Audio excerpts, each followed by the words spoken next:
महाभारत में शकुनी ऐसा पात्र है जिसको महाभारत के युद्ध का विलेन और जिम्मेदार माना जाता है। शकुनी जानता था कि महाभारत युद्ध में कौरवों की हार होगी। उसके बाद भी उसने अपनी बहन के खानदान का सर्वनाश करवा दिया। शकुनी हमेशा से बुरे ख्यालों वाला व्यक्ति नहीं था। वह अपनी बहन से बहुत प्रेम करता था। शकुनी कभी नहीं चाहता था कि उसकी बहन की शादी नेत्रहीन धृतराष्ट्र से हो, लेकिन भीष्म के दबाव की वजह से शकुनी को धृतराष्ट्र से अपनी बहन का विवाह करवाना पड़ा।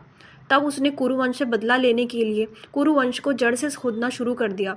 शकुनी गांधार साम्राज्य का राजा था, लेकिन उसके बाद भी अपना अधिकतर जीवन वह बहन के ससुराल में व्यतीत किया। अपनी बहन और परिवार का बदला लेने के लिए शकुनी को गांधार राज्य त्यागना पड़ा। गांधारी धृतराष्ट्र से शादी करने से पहले एक बकरे से विधवा थी। किसी प्रकोप से मुक्ति के लिए ज्योतिषियों ने गांधारी का विवाह एक बकरे से करवाया था, फिर उस बकरे की बलि दे दी थी। उसके बाद धृतराष्ट्र से विवाह हुआ। यह जानकारी जब धृतराष्ट्र को मिली तो उसने गांधार राज्य पर हमला कर दिया।